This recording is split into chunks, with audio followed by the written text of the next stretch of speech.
Good evening, everyone, and welcome to the Federal All-Candidate Meeting. My name is Diane Austin, and on behalf of the Meaford Chamber of Commerce and the Grey Highlands Chamber of Commerce and the Owen Sound and District Chamber of Commerce, we would like to welcome you to this evening's event. Our guests for this evening are Mr. Alex Ruff, our incumbent with the Conservative Party of Canada, the Michelle Lawrence of the Green Party, and we have Anne-Marie Watson, Liberal Party of Canada, Christopher Neudorf, New Democratic Party of Canada, Anna-Marie Fosbrook, People's Party of Canada, and our independent, Mr. Reima Kaikkonen. This evening, I just wanted to let everyone know that we are following the proper COVID protocols. We are 6 feet apart. Everyone is allowed to take off their masks in this building. We only have the amount of people in the room that we could possibly have. So just so everyone is aware that if you're not comfortable without your mask, by all means, you could put that on. Each candidate will be given 2 minutes for opening remarks, and you'll be given 90 seconds for closing remarks. And we have some questions that are 9 minutes that we're going to ask each and every one of you the same question. A sign will be held up letting you know that you have 30 seconds left, and then when it's up, she'll have a stop sign, and you've all seen that sign. Our moderator tonight is Mr. Trent Gow. He will be asking each candidate the questions, and if you need clarification, by all means, he could repeat that for you. Thank you to all who have joined us. An email will be on the bottom of the screen, so that if anyone out there has any questions you would like to submit to us, you could, the email says info@oschamber.com, so by all means send them. We will be monitoring those because we ask that you be respectful and you don't send anything that would be hurtful or harmful to our candidates at this evening. So I'm going to leave it now to Mr. Trent Gow. Thank you, Diane. The first thing I'd like to do is to thank each of you for your candidacy. It's part of democracy. It's what makes it work, and each of you are putting your heart and soul into this, and as one constituent, I greatly appreciate. So thank you very much.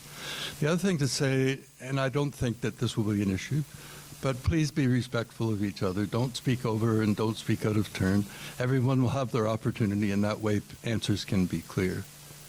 So with those short remarks, I would like to start the questions, and I'm going to start with Anna-Marie Fosbrook. The first set of questions will be in last name alphabetical order, and then I'll switch them around so people have different positioning in questions. My first question is to Anna-Marie Fosbrook, and the second person will be Mr. Kaikkonen. I'm sorry? Opening statement. Yes, I apologize. So opening statements. First statement will be by Anna-Marie Fosbrook.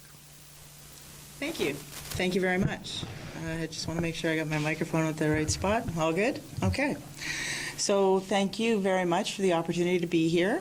And my opening statement, I want to start with the importance of this election. I think that most of us recognize that this is a very important election in the history of our country.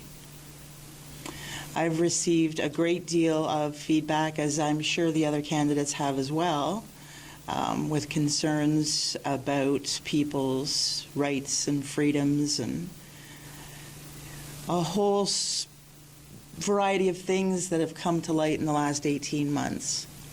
So we're certainly going to have some discussions about specific policies, and well, we should.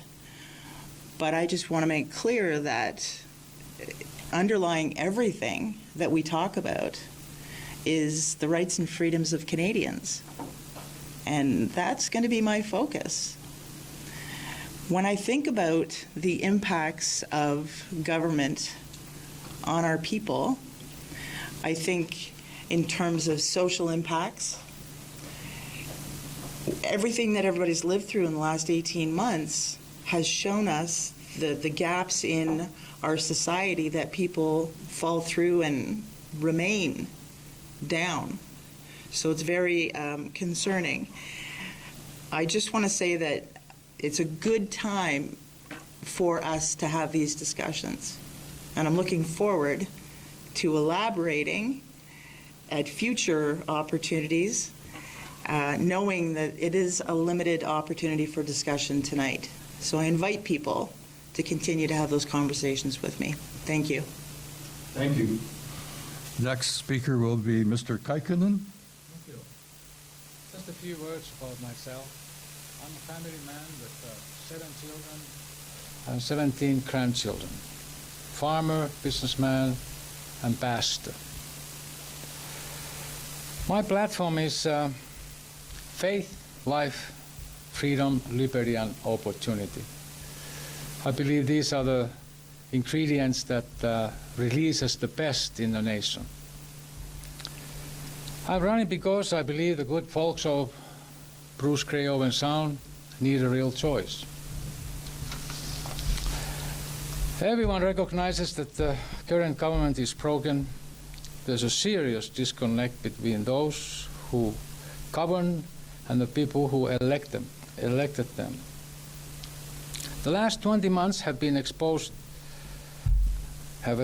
government hypocrisy, corruption, and ethical violations of constitutional rights and freedoms. It's time to end the lockdowns. In fact, if elected, I would immediately declare Bruce-Grey-Owen Sound the passport-free, COVID passport-free sanctuary. Restore rights and freedoms of every citizen and elect candidates who oppose government overreach, censorship, and dictator-like tactics upon the people. It's time for the right to sink in ship by restoring the foundational Judeo-Christian principles country was founded upon. So please stand with me in this restoring the covenant that is for the people, by the people, under the supremacy of God and rule of law. Thank you. Thank you.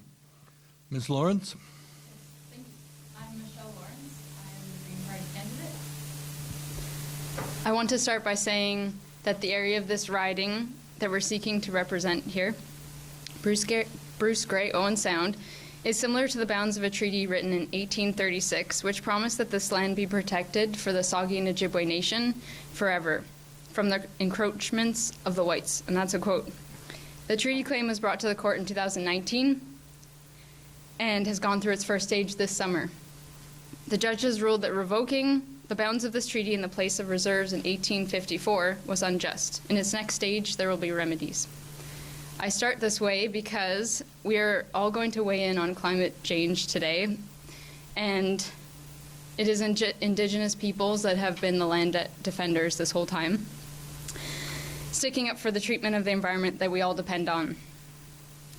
As far as I know, the 6 of us here seeking to be representatives of this area are all immigrants or settlers or descendants of immigrants and settlers. We must turn to the Indigenous peoples of this land when we create solutions to climate change. Many of us are feeling overwhelmed by the information, injustice that is now being unveiled, and it's Indigenous people included and climate change included. We have to find our window of tolerance to act on these issues. I have chosen to show up because you need to hear a younger person's view on these issues, on the future we have yet to face. I believe that the Green Party's platform is adaptable, equitable, and of course, a champion of the environment.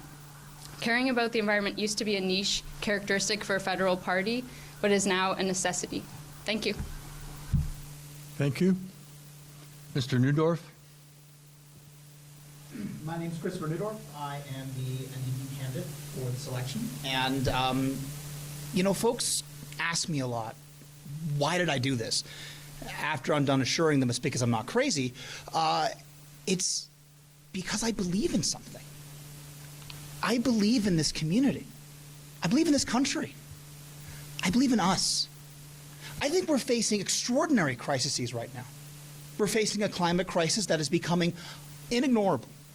We're facing an inequality crisis, and it was a crisis before COVID-19. We are facing an affordability and housing crisis that is out of control. The truth is, after 50 years of constant slashes to public services in order to cut taxes for the wealthy, we've let people down. Canadians deserve a new deal, which represents working people. We deserve to have a wealth system, a wealth tax, which reflects that the burden of responsibility for paying taxes should not be on the lowest income Canadians. We deserve access to affordable housing. We deserve universal pharmacare. Our seniors should not be products for a for-profit long-term care system, which is cutting support for them at increasingly unaffordable prices for working families. Working families shouldn't have to choose if they can give their children child care and if they can give their parents the care and dignity they need. Those are our human rights. We need a new deal that works with our Indigenous friends to create actual new climate structures and new jobs that will save the environment. We're often told we have to choose between the environment and our economic future. We don't. We owe it to our children and our children's children to give them both. And we can if we come together, if we make the wealthiest finally pay their fair share and we do our job. Thank you. Thank you, Mr. Neudorf. Mr. Ruff? Thanks. First off, I just want to say thank you to all the chambers and all the listeners for partaking in our democratic process, for hosting tonight. I think this is the best way, all of us, whoever's successful next week, to represent the riding, is to get the feedback, partake in the democratic process. For those listeners or viewers out there that don't know who I am, I have been the incumbent member of Parliament, a privilege and an honor that I hold to the highest esteem for the last 2 years. I grew up on a farm in Tara, the eldest of 5 boys, on a small hobby farm really, but joined the military right out of high school, spent 25 and a half years in the military, retired as a colonel in 2019, came straight out of Iraq and jumped into federal politics. So kind of jumping out of the frying pan and into the fire to some extent. But it's been a privilege. I feel it's been an interesting challenge for sure for the last 2 years.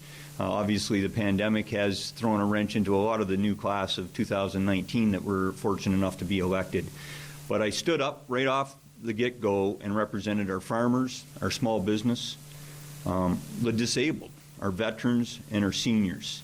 I was happy to second and help get Emancipation Day, something important here for Owen Sound area and our greater region, recognized as a national day.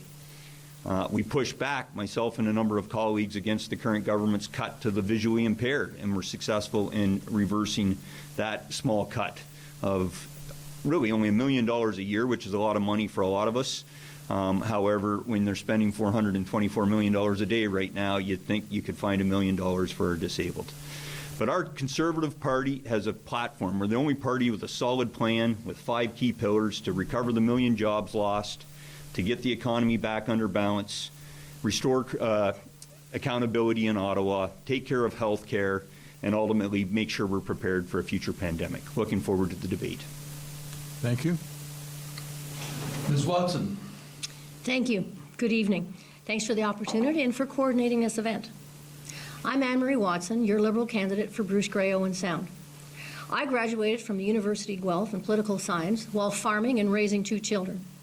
I moved to West Grey in 1997, where I still live and work on the family beef farm with my husband. I've worked for several nonprofits in Grace and Bruce over the past 25 years. I've been the executive director of the Durham Hospital Foundation for 8 of those years. I have a broad background with the social issues in this region.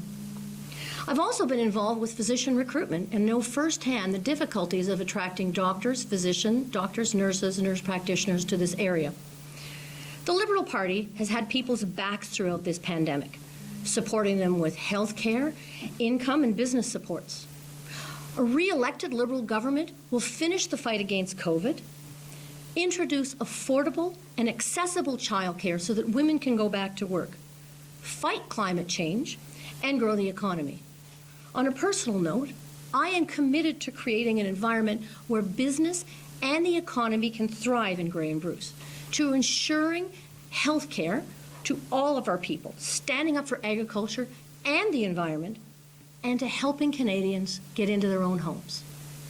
Thank you. Thank you very much. We'll start now with the questions. I almost started there before, but we'll start now. Just, Mr. Newdorf, just to know you're going to be asked the first responder on this question.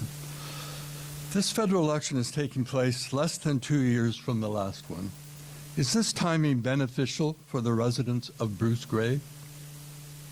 To be blunt, I don't really think it is. In the national debate, Jagmeet Singh said that this was a selfie election for Mr. Trudeau, and I think it is. The reality is, as my colleague indicated, the Liberals have worked to support Canadians, but it's because of NDP pressure. The CERB program that was put into place was because of NDP pressure. $2,000 a month, 75% wage subsidy, that was us. And the reality is, by working with the NDP, the Liberals could continue to fight COVID and maintain this country without risking an election during a global pandemic. This is about gaining a majority government. I think it's wrong. I think it was a foolish thing to do. I think it was an egotistical thing to do. And I don't think we should be doing this. But since we are here, let us take this moment to see how we can turn this crisis into an opportunity. And we can, if we work together, and if we bring about a Green New Deal, and if we focus back on putting money back into the community. Let's use this election as a chance to make our voices heard. Thank you. The next person I will ask is Mr. Ruff, but just to let you know that Ms. Watson will be after Mr. Ruff. So, Mr. Ruff. Thanks so much, Trent. So the short answer is it absolutely is the wrong time to have an election. I totally agree with the previous speaker, my NDP candidate, that this is all about Justin Trudeau's desire for a majority government and unwillingness to work collaboratively with the other parties. I'd correct him as well, though, that the Conservative Party was actually right off the get-go pushing for the increase in the wage subsidy as well. We recognize right off the get-go. But the bottom line is, as much as I dislike a number of the policies that this current Liberal government's been putting forward over the last couple of years, we were all elected, 4-year mandates, the normal time frame. We're in a pandemic, and we even all voted, including Mr. Trudeau and the Liberal Party, not to have an election while the pandemic was going on. Yet, lo and behold, here we are having an election. Thank you. Ms. Watson? And after that, it will be Ms. Fosbrook. But Ms. Watson?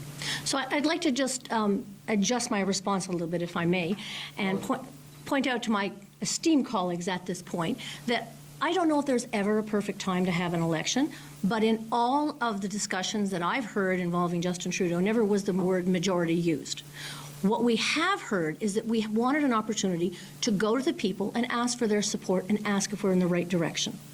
So Canadians right now are going through a challenge of a lifetime, if not a century, over the past 18 months.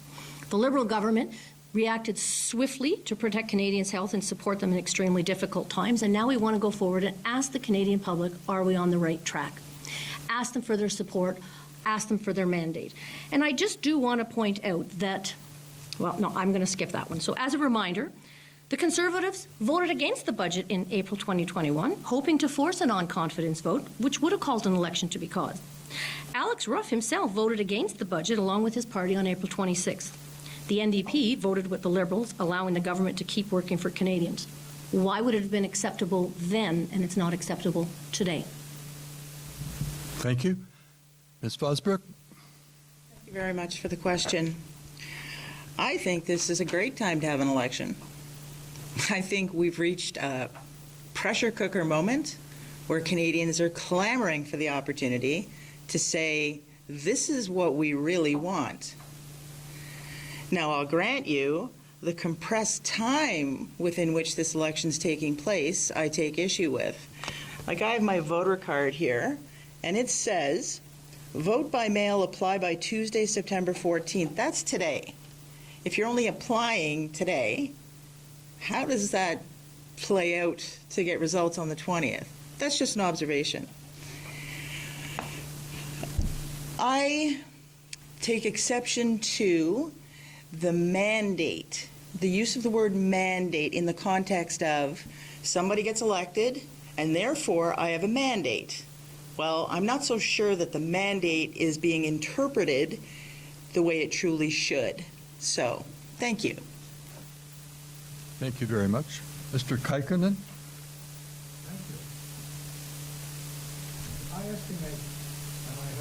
estimation cost of this election is about 600 million. So indeed, I pray it's going to be an opportunity for the nation to find a new footing, if not even a new beginning, and a better direction. And my question is to every citizen, what are the policies that the current government is pursuing if current situation where the smaller parties are willing to work very well with this government, they are running actually, in a sense, majority government. So what is coming down the pipe that even the partners of this government will not accept, and they are looking for the majority mandate? So this is a little bit scary thought. Think about it. Thank you. Thank you very much. Could I just remind candidates that so people can hear you, please speak up close to the mic and speak a bit louder. That way it will clearly communicate. Thank you. So we're into the second question. Oh, I'm sorry. Excuse me. I'll try not to be too repetitive. I know that an election is maybe always a difficult time, and this one certainly is a worry, the cost of the election, but it is a chance to reflect on values that may have changed over this crisis, this pandemic. And certainly in my personal life, there has been a reflection on what is most important and where we need to go forward after this crisis. Part of that is bringing everyone together, and I see so much division over the past few years, and we really need to take this opportunity, this election, to have people participate in our democracy, have their voice heard, and recover in a new way. We really hope that we can recover with a green recovery and advanced research and technology that will improve our environment in the long run. Thank you. Thank you very much. The second question is going to address child care support, and the first person to answer on this will be Ms. Fosbrook. And it relates to the role of the federal government in providing child care for Canadian families. Do you support a $10 a day universal health care system or some form of refundable tax credit? Is one approach or the other more helpful to families in Bruce-Grey? So it's really the $10 or the tax credit, or anything else you might want to say. Well, thank you for the question. I prefer to rephrase the question and just look at child care fundamentally.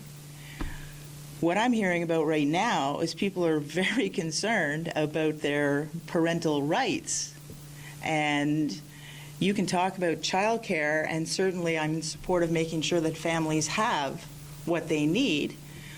But right now, we have people who are quite concerned with their diminishing parental rights, and I just don't want to see that overlooked. So I'm going to take the opportunity to make sure I make that point. I would also say that we need to take a look at the greater impact of our financial system. You know, we got from one individual could support their family, and now you need, two people working 3.5 jobs to support one child. So it needs some more review. Thank you. Thank you. Mr. Kaikkonen. I'm somewhat surprised that this Jesus Bennett candidate needs to remind even the mainline parties that this is predominantly federal, provincial government's issue, not federal government's issue. There's a clear division by the North American law that constitutes clearly what's between provinces and governments. But I certainly believe parents are the primary caretakers, and as the economy will improve, I'm sure people will find solutions, and hopefully parents, grandparents have an opportunity to care for their children, and that's the way it should be. Thank you. Thank you. Ms. Lawrence? I didn't forget you this time. A unique response to the issue of childcare is the Green Party's proposal for guaranteed livable income, and that will not only support families and caregivers to provide childcare and pay for childcare, but help buffer job losses created by automation, help people expand their education and get out into the job market.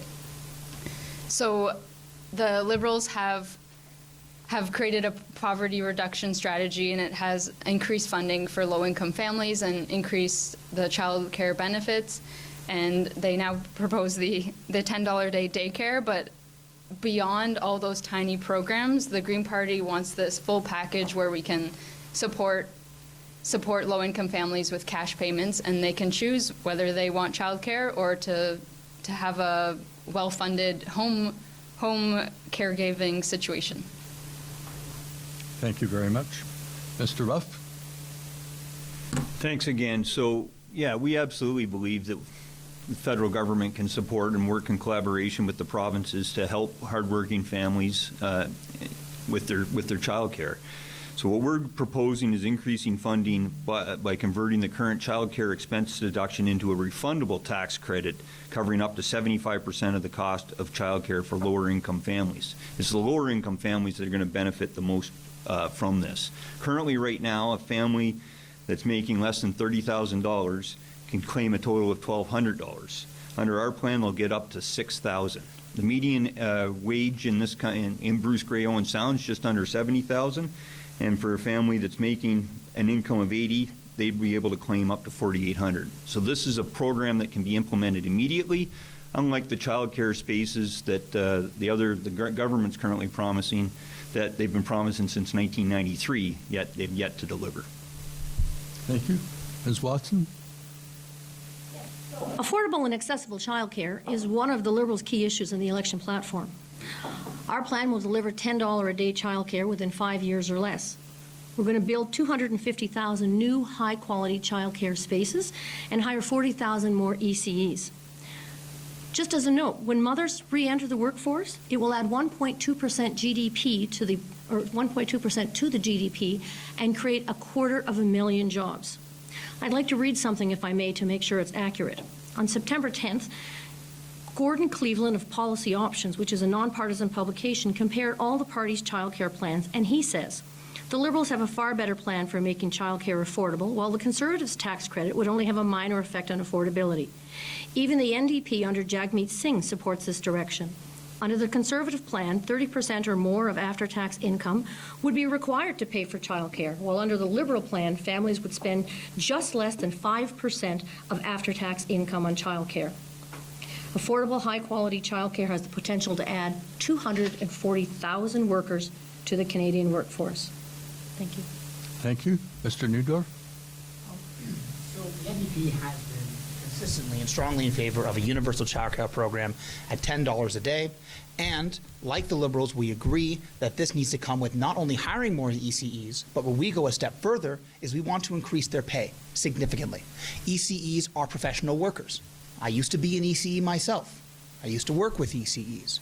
I know how hard these people work. They are understaffed and they are underpaid. Now, the tax credit suggested by the Conservatives simply isn't going to work because it is essentially paying back for people money that they have to spend up front on childcare. This is like a bank lending you money when you're no longer in debt. They have to have the money up front to pay for the childcare. They can't wait till tax season to get that back. So the program simply won't work. I would love to work with the Liberals to make this happen, just like I would have loved for them to have done so in 1993, and so I might have enjoyed it myself. The fact is, it's been promised every election, and it hasn't happened despite NDP working to achieve that. We can do it and make ECE's lives better and better paid for and give kids the chance to experience childcare. Thank you. Thank you very much. Have I covered everyone? Thank you very much. Then I'm going to move on to another question relating to housing. What would your party do, or what would you do, to make rental housing and home ownership more accessible and affordable for young families, low-income residents, and seniors in Bruce-Grey-Owen Sound? And I'm going to start with Ms. Watson. Thank you. Well, we've all seen the cost of houses skyrocket over the past 18 months. Many young Canadians have all but given up on their dream of ever having home ownership. Well, the Liberals have that as one of the key elements of their platform as well. We want to help young people save and be able to purchase their own first home. We're going to commit $1 billion in loan and grants in rent-to-own programs. We're going to introduce a tax-free home savings account to help young people save up to $40,000 for their down payment. We're going to build more affordable housing. We'll invest $4 billion in a new housing accelerator fund. We'll work with Indigenous groups to address their housing crisis. No one in Canada should live in substandard housing. We'll strategize with Indigenous partners. We'll also work to end homelessness by working with committees and communities to solve the chronic homelessness and prevention and reduction problems.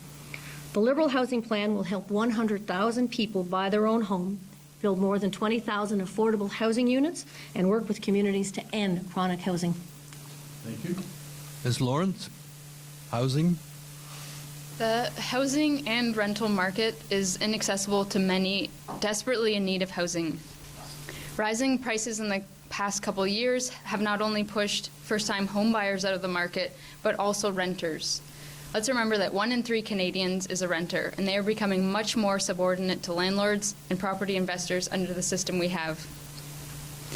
The Green Party is against homeowners' grants as a solution to the housing crisis because it directly puts more pressure on the market. And this makes it counterproductive. When people have more money to buy a house, more people are demanding houses, and that does not quite fix the system. It only drives the prices up. The Green Party would like to finance nonprofit and cooperative rental housing to have better, safer, energy-efficient building standards, and would like to try some other more creative options to manage the housing crisis for home ownership. Two of those options are the capital gains tax, which reduces speculation, and the other is removing blind bidding. Thank you. Mr. Ruff. Thanks. So, a great question. This is a question I've been hearing from literally the first day I jumped into politics. Affordable housing, in particular in Bruce-Grey-Owen Sound, is tough, and including rent. And this really comes down to simple economics, supply and demand. There's just not enough housing and rental places for anybody in the area, in particular our youth and our seniors. So what we're committed to doing with a Conservative government is getting 1 million houses built within the next 3 years. That'll dramatically increase supply by freeing up, and we're doing this a large part in some of the urban centers by freeing up the federal real estate, 37,000 buildings there, and if we free up 15% of that, that's going to give a lot more supply available and keep the urban sprawl down. As well, we're going to ban foreign ownership and into the money laundering that's going along in some of our main centers. And the other idea I'd throw out there that I've been talking with local developers about is maybe putting some sort of plan in place where when a developer wants to build housing, that 25% of that could be separated for affordable housing. Thank you. Mr. Neudorf. Thank you. Both my Liberal and Conservative colleagues have spoken about building houses, but what they haven't spoken about is affordable houses. The Liberals are opposing a $1 billion subsidy to build more houses. We propose $14 billion. Our purpose is to build 500,000 affordable homes within the next 10 years, half of which will be in the next 5. This is the key difference. We are not building this for wealthy Canadians. We are not building these for higher-income Canadians. These are for low-income Canadians. These are to give Canadians, through co-op rental opportunities, an eco-friendly opportunity to be able to rent at a reasonable rate. This will force speculative landlords to drive down their rental costs to compete with this superior option. And in doing so, we can force this ridiculous spiral downward. To close, I would like to mention that it was the Liberals that pulled out funding for building homes in the 1990s under Paul Martin, and the Conservatives failed to pick it up. We applaud them for coming back on the right side of this issue, but only the NDP has been advocating for it. Thank you. Ms. Fosbrook. Thank you for the question. So I should interject at this point that, there's a number of platform points that are available for anybody to look at, and certainly there's no time to go into all of them. But my recurring theme is going to be, again, our financial system and this habit we have of printing money from nothing and thinking that it has no impact. The impact is huge. Look at inflation. And I go back to the fact that, decades ago, people could afford a home and have a family without everybody working 2 jobs and still not making ends meet. So there are means to address these things other than subsidies that distort the housing market. And I think that, some of those are worth exploring rather than just continuing to subsidize thinking that we're going to catch up. Thank you. I see this. Thank you very much. Mr. Kaikkonen, please speak closer to your mic. Oh, yes, Thank yes. Just want people to hear you. Right, yes, rising housing costs are not only Canadian problem and not only caused by only Canadian financial system, it's the worldwide situation. All in the industrialized nations are struggling with a similar problem. It is basically caused by unusually, artificially low borrowing costs. And when that reverses, rest assured, Mr. Market will start correcting the situation. When the interest rates go higher, and they will, whether Canadians want it or not, that will start causing the market prices to come down. It always has done that. So my advice to my constituents and Canada is hang tight. Mr. Market will actually provide the answer to you. It won't be pretty though, but it'll be an answer that you can possibly afford your house sooner than later. Thank you. Thank you. Next subject area is climate change. And the question is, what are your policies on climate change? How can they be effective? And what impact particularly will they have locally? And I'm going to start with Mr. Neudorf. Thank you. There's a lot to talk about here, so I'll do my best to say it all. First off, I want to talk about the UN Declaration on the Rights of Indigenous People.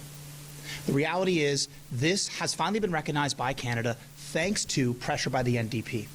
And what it means is we need to start bringing Indigenous communities into the discussions on how to combat climate change. Indigenous people live for millennia in perfect harmony with nature. We need to work with them and learn from them. And we need to give them the power to have a voice when our decisions, like the Trans Mountain Pipeline, are going to significantly impact their lives. We also want a Green New Deal. 300,000 new jobs to start, high-paying jobs in the green, white, and blue-collar sectors to reduce our emissions to 0% electrical production emissions by 2040, reduce them by 50% overall carbon emissions by 2030. This starts with ending the hundreds of billion-dollar subsidies the Liberals send every year to oil and gas and putting it towards green R&D. Thank you. Thank you. Ms. Fosbrook? Thank you. So climate change seems to be one of those topics where there's the narrative that we're told repetitively, and then there's what some people truly believe. I'm not convinced that we have an emergency that warrants a state of emergency. What I think we have is a situation where people are becoming increasingly aware that we can all be more responsible. What I would like to see is more at-home domestic care for our country and less dollars going to global organizations thinking that they're going to change our weather. Thank you. Mr. Ruff? Thanks. So we all must recognize the reality of climate change and how it's affecting our ecosystems, hurting our communities, and damaging our infrastructure. And this is why our Conservative Party brought forth in April a serious environmental plan. That plan that was verified by independent Navius, a climate change modeler that does it for the federal governments and the provinces, and they've stated clearly that our plan is comparable for emission reductions to the Liberal plan without the same economic damage and loss of jobs across the country. Fundamental to our plan is actually getting transparency for everybody's carbon footprint, which I think is important for rural Canadians. As well, green technology. You asked about some stuff local. We have innovative green technology across Canada, and we have it here in Owen Sound with Hydrogen Optimized, a corporation that can bring hundreds of jobs to our local economy. So I'm looking forward to seeing it move forward. Thank you. Mr. Kaikkonen. Thank you. I believe the most important climate change has to happen in a spiritual realm. It's amazing what happens to a person's life when he finds the firm ground believing in Jesus.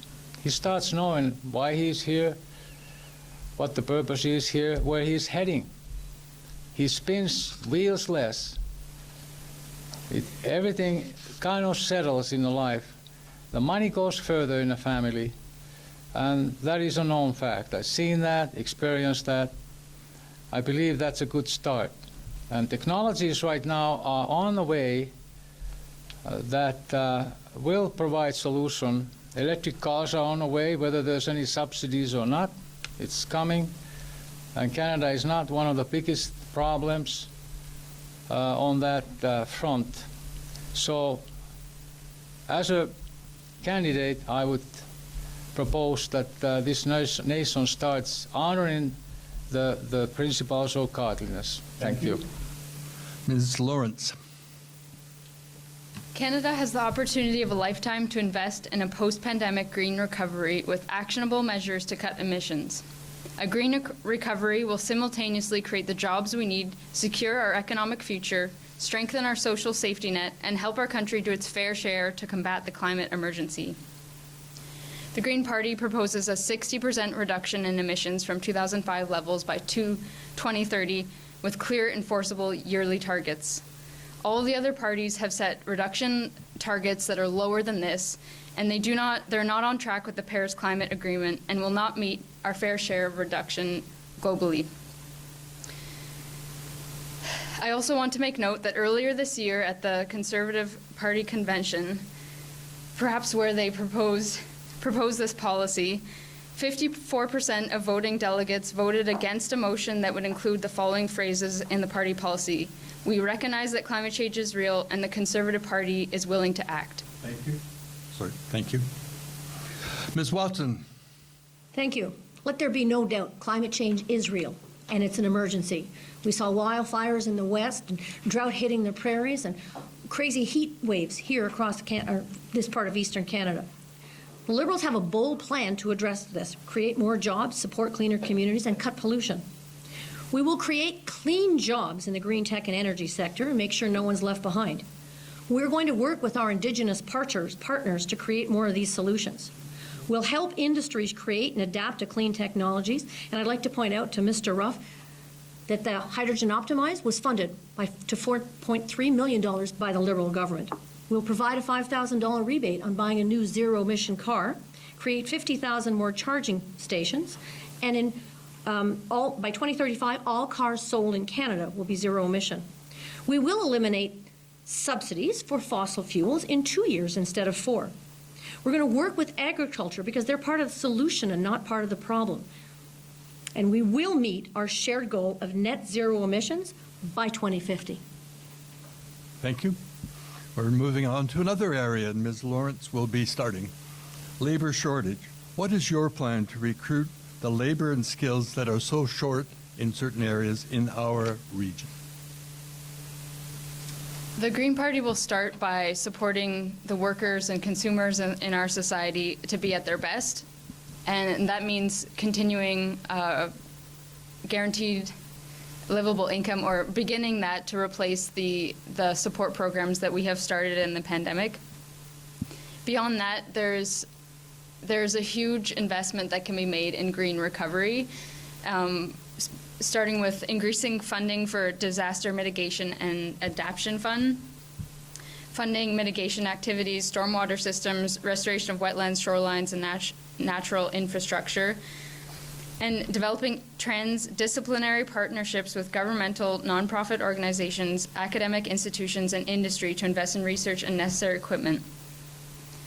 This is our prime strategy, is working towards a green recovery, and there's so many investments in other areas like the oil and gas industry that can be put into this kind of recovery. Thanks. Mr. Neudorf. We believe that a universal income, basic income, is critical, but that cannot come before critical labor reform. There are a number of labor shortages in our counties, and it's not just recent. We have been suffering a brain drain for years. Our Green New Deal will bring people back who have had to leave our counties to use their professional accreditations. We need engineers. We need scientists. We need high skills majors. We need all of these people to build zero-emission green energy production here. We can save the environment and bring young skilled workers back to our counties. We also need to talk minimum wage.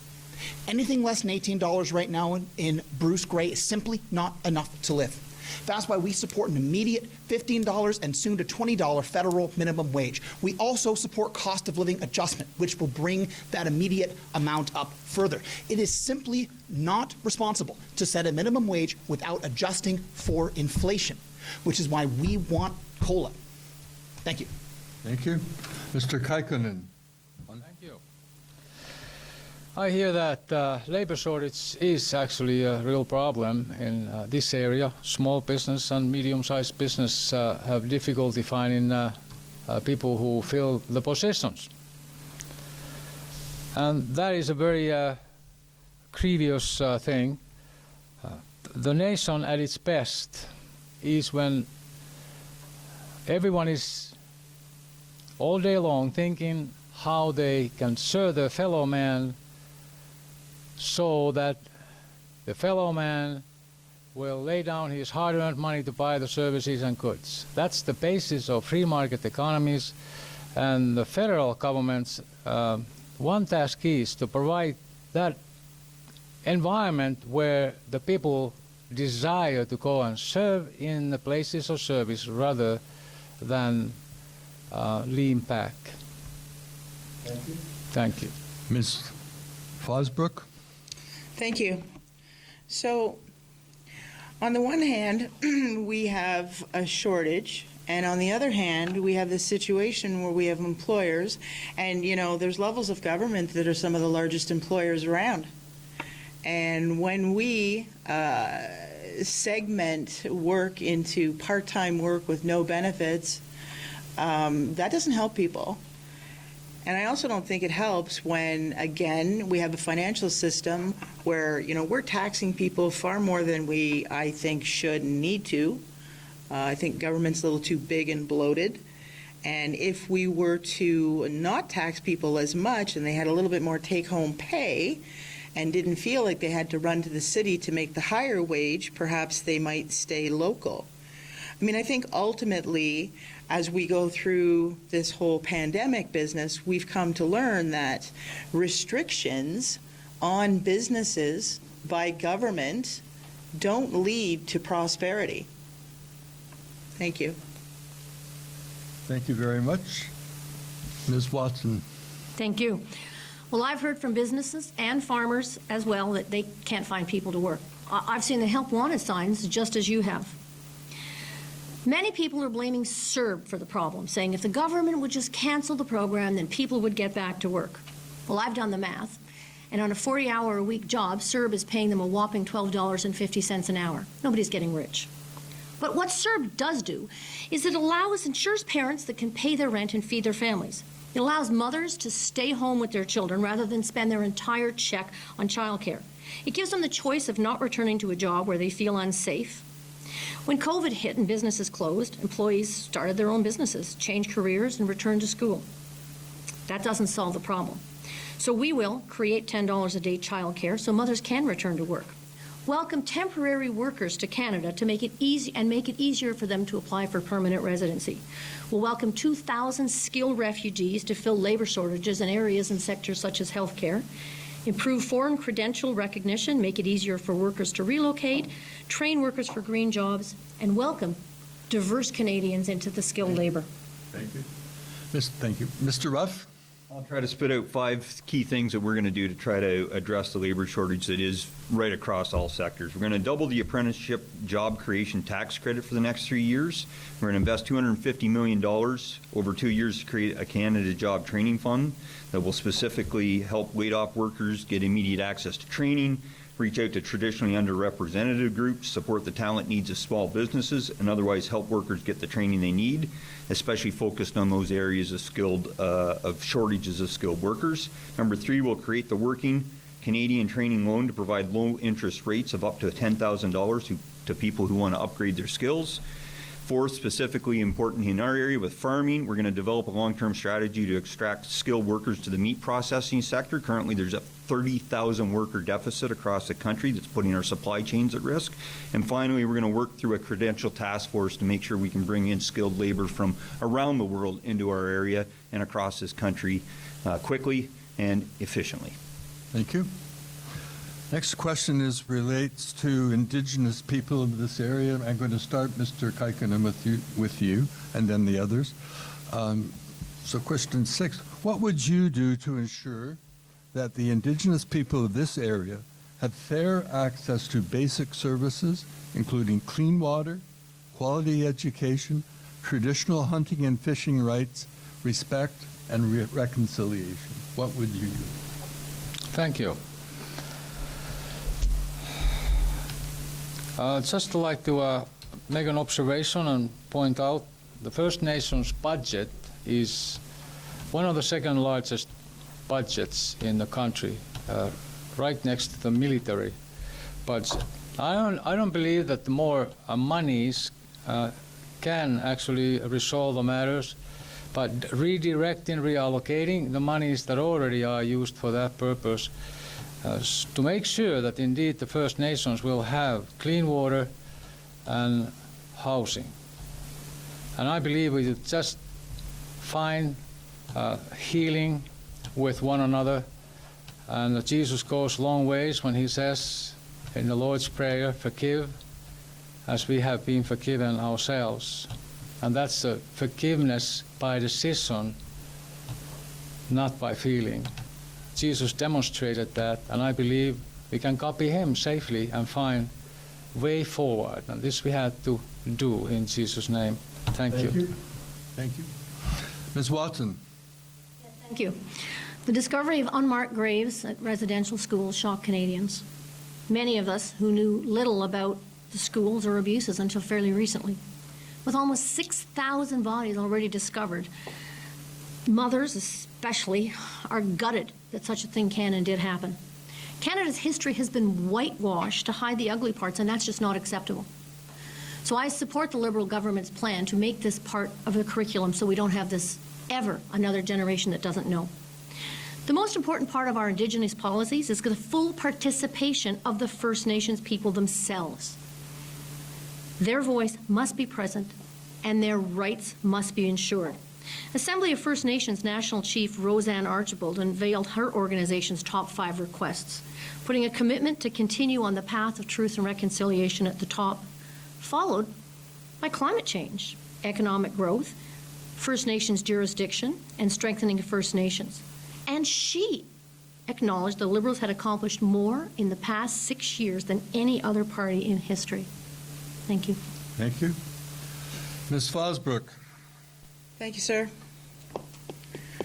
I would characterize Indigenous policies as disingenuous to date. I don't believe the discovery of the horrific past in these residential schools was an epiphany. I had First Nations people telling me about that in 2011, pointing to where the bodies were buried. And rest assured, they weren't just telling me. I'm going to revisit again parental rights and children. We're still violating parental rights and we're still disadvantaging children. It shouldn't be a crime to be poor.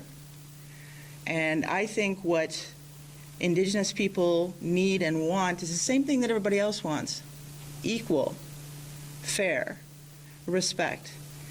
If you endeavor to give them that, everything else will fall into place. Thank you. Thank you. Ms. Lawrence. The Green Party implores that First Nations get proper funding to do everything they need in their communities. Based on a council meeting in Neashinigming in June 2021, the councillors identified training, education, and sustainable employment as priorities for the community. They started an economic development corporation called Nawash Investments, providing grants to small businesses. This is an example to say that there are needs, demands, and direction there in those First Nation communities in our local riding, and we need to, as representatives working with the State of Canada, respect that self-determination and sovereignty. The band councils are the actual experts. They need to be consulted, and we have at the federal level, as potential legislators, the responsibility to be in consultation with our local First Nations so they can have the funds necessary to rebuild their sovereignty. Thank you. Mr. Ruff. So there's a number of things that we're putting forward. And I'd like to say, even when I first got elected 2 years ago, one of my first meetings was meeting with the two local chiefs to understand, because I think that's the most important thing. It has to be collaborative. It's got to be done in cooperation. So we believe in consulting with the First Nations and overhauling the current funding models with the goal of making it easier for them to manage that, get out of third-party management, reducing the red tape, and providing a clear path with better incentives for them to move forward. We believe in the importance of getting drinking water resolved. The current government promised 6 years ago they were going to resolve it, and they failed to meet that deadline of March of this year. We're going to work with them to develop those approaches.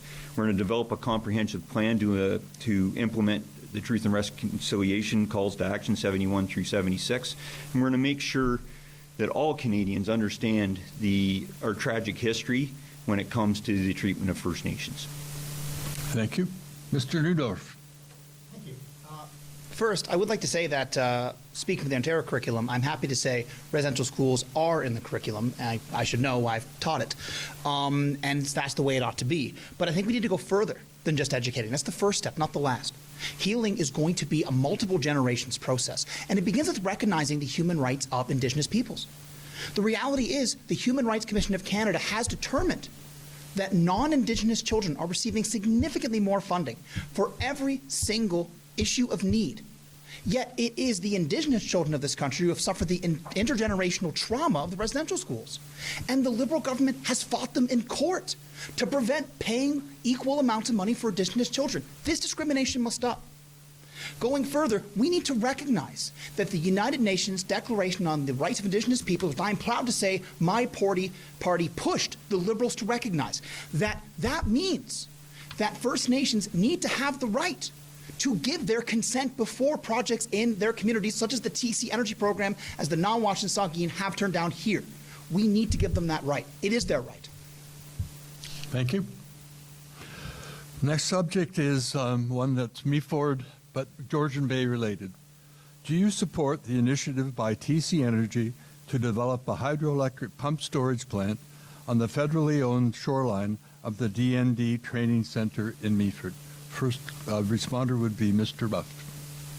Great question. So I've heard lots of feedback over this since the first day I was elected, and even prior to that. So there's lots of concerns out there, and obviously it's something that I've been definitely supporting. A lot of the people that have raised these concerns, making sure we're getting answers from TC Energy or the Department of National Defence. Ultimately, the department, the Liberal government, decided that they'd move forward with this, but fortunately they have included in that agreement, at least that's what the minister has told me, that before that project moves forward, or before it goes through all the necessary stages, that D&D retains the right to veto it if it impacts on training or operations.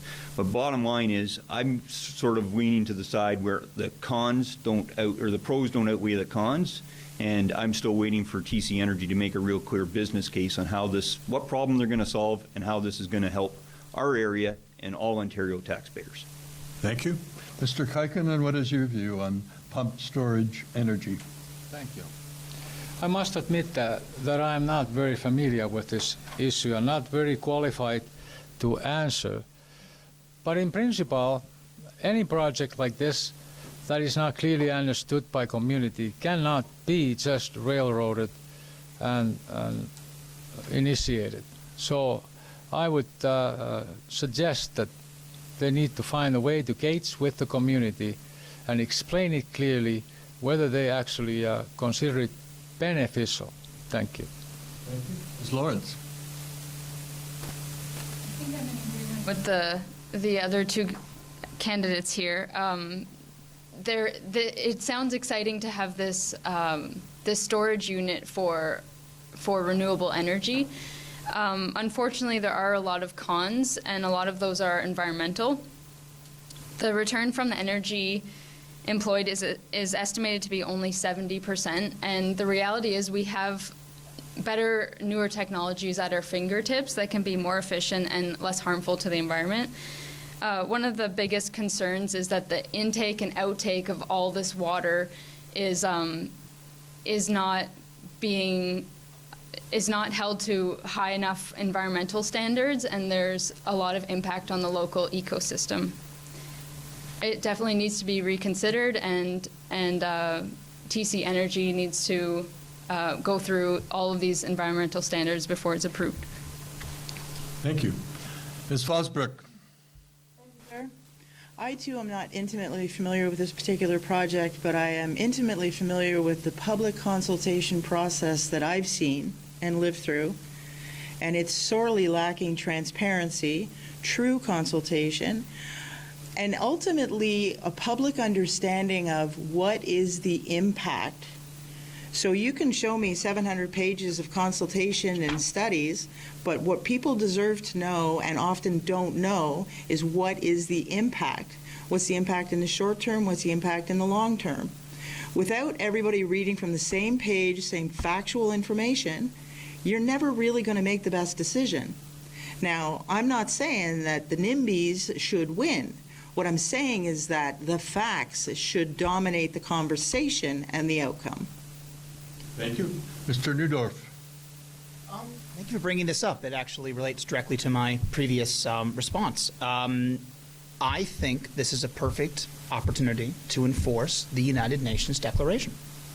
I think realistically, this will have a significant impact on the sovereign territory of the Nawash-Saugeen. And the Nawash and Saugeen nations should have the right to say whether or not they approve of this. We have a terrible habit in this country of forcing potentially dangerous environmental construction on indigenous territory. The Trans Mountain Pipeline is a perfect example of this. So my position is fairly straightforward. If the Nawash and the Saugeen nations give their informed consent to proceed, then we can discuss the environmental pros and cons. If they do not give their consent, to me that ends the conversation. I would not support it in that case. It is time for us to stop colonizing the territory of these people. Thank you. Ms. Watson. Yes, I tend to agree with my NDP colleague here in a lot of this. So as I understand it, the TCE project has been, they're still going through the approval process. They haven't gone through all the assessments just yet, so it's actually not going ahead. There are many concerns with this project. I've been talking to people in Meaford as I'm door knocking. They don't know yet the ramifications of it, what the environmental impact is going to be. Will the water cycle be damaging? What are the results in the environment? I think that there's going to be more consultation that's required, both with community members and also our Indigenous peoples. I'm not comfortable with what I've seen and I've read so far at this time, and I think we need a little bit more information. I don't think the project is as efficient as we would like to see right now, and I don't know if the outcome of this is going to be worth the damage that it has the potential of doing to the environment. Thank you very much. Just so you know, we're about just a little bit over halfway through. We've had an hour of very interesting answers and thoughtful considerations by each of you, so thank you very much. Just one more hour to go, and I hope the audience who enjoy this either live or later on will find it as exciting as I have. But then, I'm called a policy wonk, so I really love these discussions. Thank you. Question number 8, I call it number 8, relates to economic development. What are your policies to help small business recover from the impact of the pandemic? And we're going to start with Mr. Neudorf. Thanks. So, first and foremost, the first thing the NDP wants to do is to continue the programs that we have put into place. This includes the CERB program to keep Canadians afloat. This also includes the 75% wage subsidy. This includes rental supports for small businesses. But it goes a lot further than that. If you really want to break down our policy, everything has to do with helping small business. The reality is, in this system, the economy only flows to people who have money in their pockets. Putting more money in people's pockets means they can spend more at small businesses, allowing those businesses to expand. This, in turn, allows them to generate more revenue. This is how the government invests money in people to increase revenue. So when we talk about taxing the wealthy and using that to pay for long-term care, we talk about creating over 1 million high-paying jobs in the industrial sector to make Canada self-reliant again. When we talk about bringing over 300,000 green energy jobs, what we're talking about is giving people good economic opportunities, putting money in their pockets, and putting that in the pocket of small business. We got you through the pandemic, and now we're going to give you a customer base. Thank you. Mr. Ruff. Thanks. This is really our whole Canada recovery plan in a nutshell. It's all about recovering the jobs and getting the support back for our small businesses and all sectors of our economy. So our detailed plan, especially on the jobs, is 4 major initiatives. It's the Canada Job Surge Plan, which is going to pay up to 50% of the salary of new hires for 6 months following the end of the wage subsidy. The Canada Investment Accelerator, which is going to get companies spending money and creating jobs by providing a 5% investment tax credit for any capital investment made in 2022 and 23, with the first $25,000 to be refundable for small business. Rebuilding the Main Street tax credit, which will provide a 25% tax credit for amounts up to $100,000 that Canadians personally invest in a small business over the next 2 years to get the money flowing into our small businesses and our main streets and creating jobs. And finally, our Main Street business loan, which will provide loans of up to $200,000 to help small and medium businesses in hospitality, retail, and tourism get back on their feet, with up to 25% of it being forgiven. Ms. Lawrence. There's often this focus on pandemic recovery on small businesses, and while I know that I support small business recovery in the short term, continuing those supports while restrictions are in place, I know that it's the individuals and families, workers and consumers that need to be supported, and we need to turn around and find out how to support those individuals across the board. And one of those ways is guaranteed livable income. So this is a direct payment to the lowest income families in our society. And it doesn't function like a tax credit where it's just a little bit when you've already spent some. It's actually reimbursing people who are at the most vulnerable in our society. And the way that will be funded is by a wealth tax. The wealthiest people globally have grown their wealth by 54% over the pandemic, and that's a few $1 trillion boost for 2,000 people. So that will change our economy if we are able to tax them. Thank you. Ms. Watson.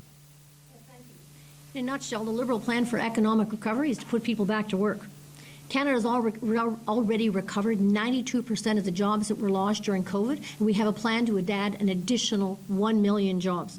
We're going to help with apprenticeships and retraining and provide incentives to those that are creating green sector jobs. As I mentioned before, we will introduce $10 a day childcare, making it possible for mothers, particularly, to go back to work. The Liberal government extended the Canada Recovery Hiring Program to March 31st, 2022, so businesses can hire the workers they need.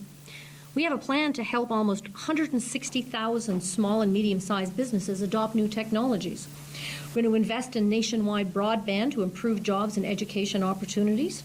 We improved the Canada Small Business Financing Program by an estimated $560 million, supporting approximately 2,900 additional small businesses.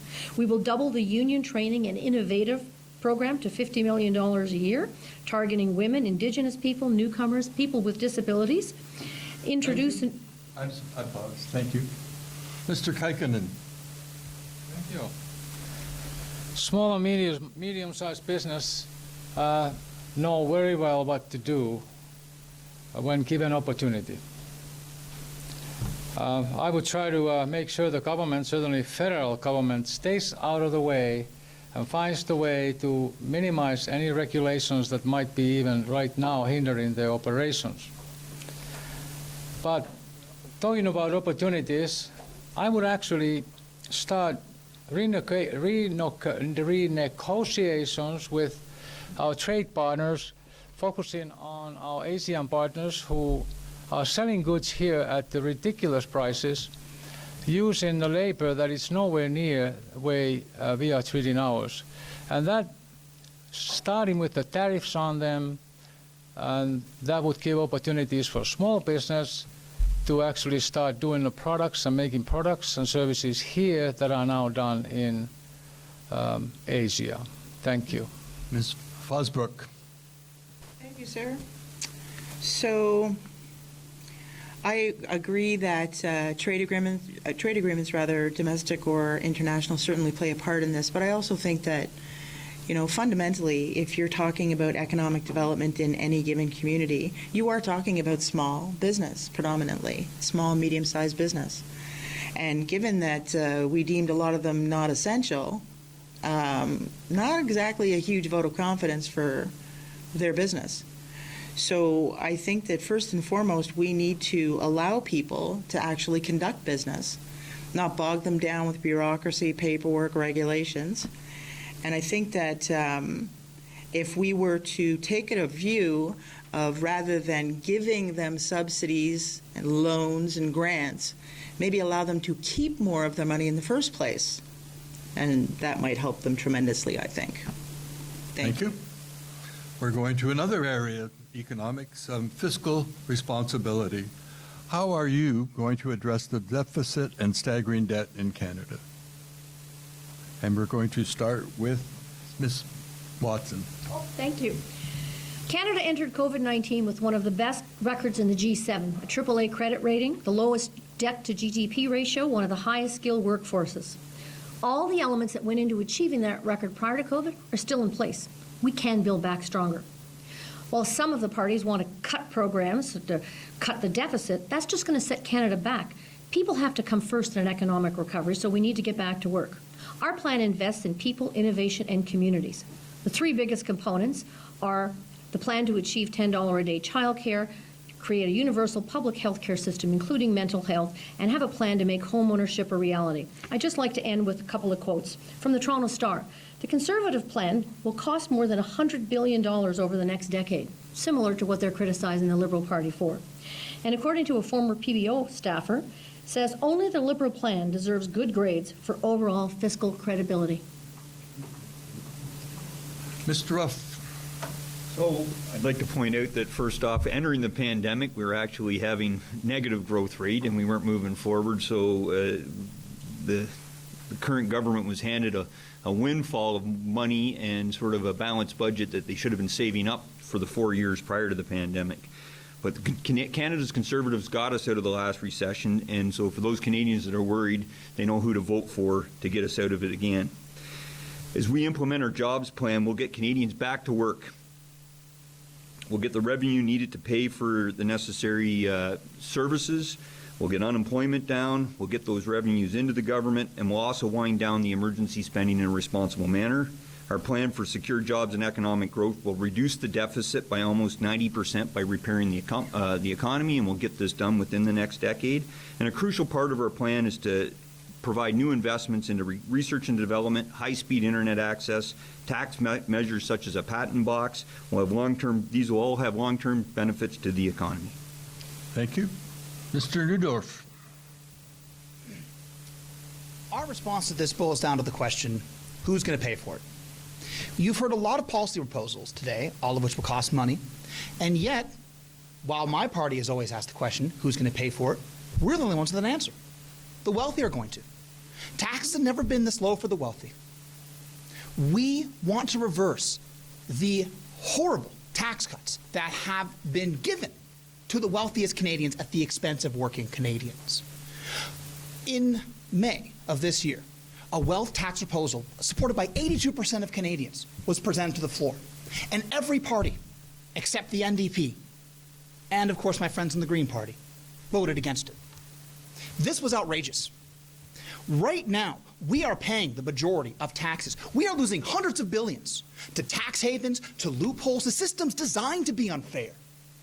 So we know how we're going to pay for it, by taking that money from the wealthy and investing it in communities. For every $1 that the government spends on communities, we get 3 back. It's time for them to pay their fair share. How are you guys going to pay for it without taxing the rich? Thank you. Ms. Fosbrook. So I spoke with somebody recently, and they didn't know that originally, when income tax was proposed, that it was supposed to be temporary. A lot of people don't know that. I'm pretty sure that's by design. So we have all these discussions about, we're going to subsidize this, and we're going to pay for this, and we're going to take from the rich, and we're going to give to the poor, and it all sounds great. But look where it's got us. Like, we were headed for a financial cliff long before COVID. There's the sign again. So I'm going to cut to the chase, and I'm going to say, we have taxation by inflation. We have foreign aid with no reconciliation of what we got for our dollars.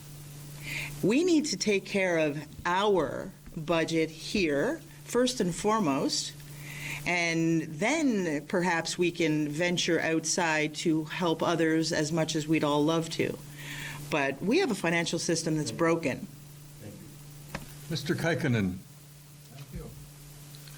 I think only natural and common sense, farm sense, down-to-earth thing to do is to start finding monies from already those budgetary items that are there. So I would start going through the government budget item by item and putting them through the test that I would call righteousness of God. If they don't pass the test, I would seek to eliminate them. One of the first things I would go after would be CBC radio, who costs that, or CBC broadcasting system that costs government about 1.2 billion a year. Private, notoriously, private industry can do a very good job running those broadcast systems. So I would propose to defund them and privatize them. And in that same fashion, I would go through other items. Yeah, thank you. Ms. Lawrence. This deficit question requires a bit of reframing. There's too much focus on how to get out of a deficit and how to claw back and cut back services to vulnerable people in our society, and telling them they're not worth it, not worth that spending.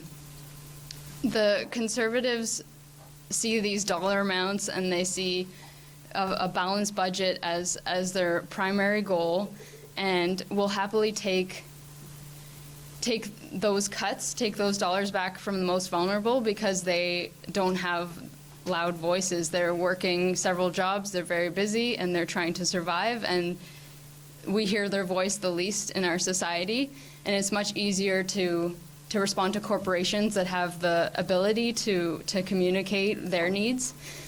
So main goal is a wealth tax to take that wealth and redistribute it in our society. Thank you very much. We're moving to another area, and this concerns vaccine passports. Basically, we know that some provinces and territories have introduced them or are introducing, some haven't. But there's a line of thought that says this should be one national vaccine passport system instead of a variety of provincial and territorial systems. Do you support that kind of initiative? Ms. Fosbrook. No, I don't. I don't support it. You just have to look down history lane and see where this could possibly go. So show me your paper society is very divisive, very discriminatory, and absolutely infringes on people's rights and freedoms. I don't think that this is even We shouldn't be even contemplating this, is my opinion. And I don't even have time to read a quote from somebody that I had a recent conversation with, but I will say that characterizing this as the biggest human rights crisis in our country's history, like, who do we think we are that we can tell anybody you can and cannot go somewhere? And if you think you're immune today because you're the privileged, don't count on it lasting. Thank you. The next, Ms. Lawrence, vaccine passport. I want to start by saying that many countries globally are not out of this pandemic, as they do not have access to vaccines, do not have the choice to say yes or no to health care that will save their lives from COVID-19, and or they have not been able to distribute the vaccine because of their vulnerable healthcare systems. In the past, vaccines have been required for travel into countries because outbreaks were very difficult to avoid. Some examples of these diseases and outbreaks are cholera, smallpox, and yellow fever. Some of the lowest access to vaccines right now are in Haiti, Congo, Syria, Somalia, Ethiopia, and Afghanistan, where the people are experiencing war, displacement, and on top of that, climate change and desertification. We need to be self-reflective when we see that in Canada we have a wonderful healthcare system. It could use improvements, but we need to reflect on our privilege and think about a way that we can protect each other. Thank you. Mr. Kaikkonen, vaccine passports. Completely abhorrible proposal.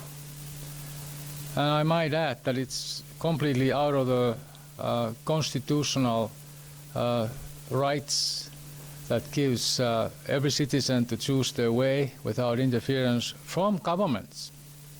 So absolutely no passports, and the lockdown should end also immediately. Provinces that try to introduce the passport have to also should be dealing with the federal government, because they are also out of that constitutional lineup. And this is a serious thing. This can lead into very destructive and divisive society. Cannot be healthy. Thank you. Thank you. Mr. Newdorf. You ever try going to work without wearing your pants? We already have things we can and cannot do for the public safety of others. In my case, not wearing pants is considered for me technically a weapon. We have to have licenses to drive. And you can't drive when you're drunk, no matter how thirsty you were beforehand. We're facing a global pandemic. The last one of this nature killed 50 million people. The United States has experimented with taking no serious action to prevent its spread, and very soon their death rate will surpass their civil war. We are not in a position to put people's lives at risks. I understand people have concerns about the vaccines. I understand that some folks don't want to get it, but the reality is they cannot be put in positions where they could harm others and allow it to spread further. Yes, it is a difficult situation. Emergencies call for serious, decisive action. I am in favor of the passport, not because I like the idea, but because I think it is necessary to save lives. Ms. Watson. Thank you. I just want to remind everybody, healthcare is a provincial mandate by our Constitution. If all of the provinces and territories approach the federal government asking them to create a federal passport, then I would 100% support it. The fight against COVID isn't finished, and vaccinations is our best line of defense. It protects people that are vaccinated and those who can't get vaccinated, like our people with underlying conditions and our young children. It's no different from the childhood vaccinations that we all got in order to let us go to school. Because of those, people no longer die from diseases like smallpox and measles. All federal leaders finally got on the same page, and they announced support for vaccinations just last week. Over 80% of Canadians support and have received them. To finish this fight, we need to do everything in our power to keep public spaces and workplaces safe. Remember those yellow cards we all got when we were kids? How is this different? Just an adult version. We will partner with the provinces. Oops, there we go. Thank you. Thanks. So I'll actually agree with my Liberal counterpart for the first part of her point. Ultimately, this is provincial jurisdiction going back to our Constitution, so it's up, and a Conservative government will always respect the Constitution and respect our provincial counterparts and what they want to come forward. And if they were to bring forward the idea that they all want to have one, we'll do our best, nationally. This is especially important, and we are committed to doing this for those Canadians that want to travel. And obviously, if you want to travel to a country that demands a double vaccination, we're going to make sure that those proof of vaccination, proof of certification is recognized in those countries to make it easy for Canadians to travel. But ultimately, I will encourage everybody to get vaccinated, but it is a personal health choice. And I have 3 of those yellow books that I can pull out of my back here from my 25 years in the military. I've likely got more vaccines than most of the people here in the room put together. Thank you. Thank you. Diane would like to say something at this juncture. This actually ends the questions that were brought forward from our advocacy committees from the chambers. We're moving now into the section where we received questions from our community. And I just wanted you to know, due to time constraints, we received an awful lot of questions from the community, and we'll try and just pick the ones that we think are important. Yes, Ms. Vosbrook.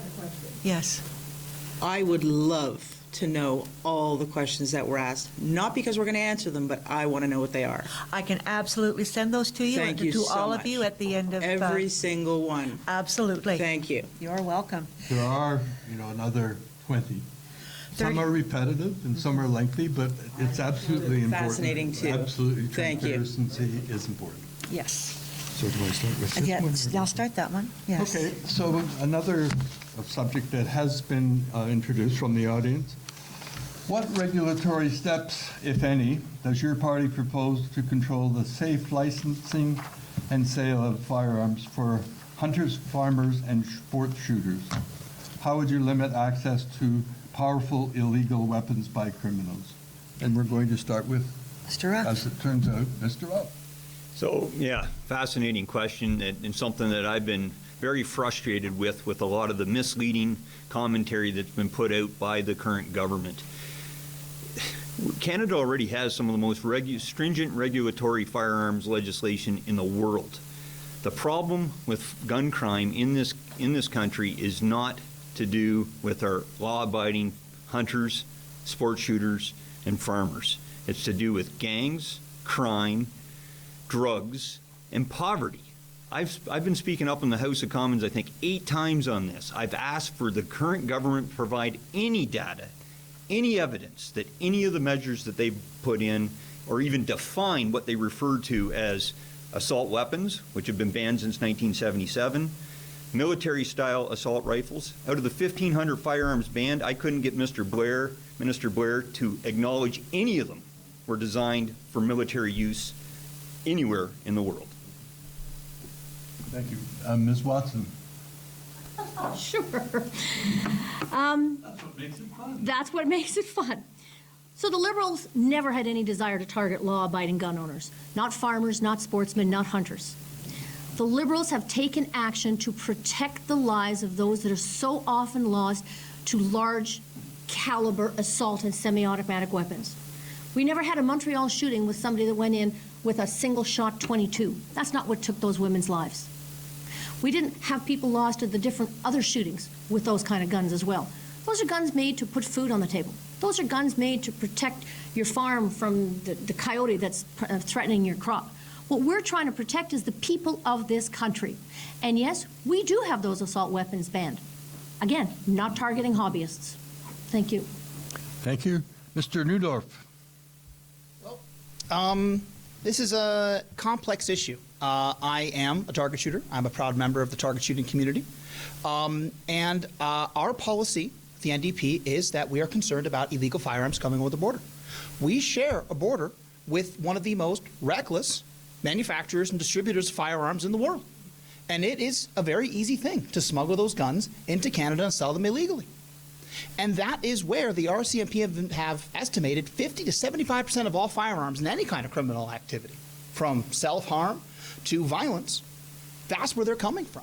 And the NDP wants to strengthen our borders to prevent those arms from getting into this country. We also want to get guns off the streets by giving young people an opportunity to avoid the criminal lifestyle. Like I've been saying over and over, we have let this generation down. We need subsidies to give them opportunities to explore high skills majors, to explore other opportunities outside of criminality, to have early intervention programs in poor communities. That's how we tackle the issue. No more illegal guns. Thank you. Good way to end. Ms. Fosbrook. Can I ask you to repeat the question? Because I'm not sure I understood exactly where you were going with that. Of course. And this, as I said, came from others. What regulatory steps, if any, does your party propose to control the sale, and licensing of firearms used by farmers, hunters, and sport shooters? How would you limit access to powerful illegal weapons by criminals? Okay, so how would you limit control of powerful illegal weapons? Okay, right there, if it's illegal, right?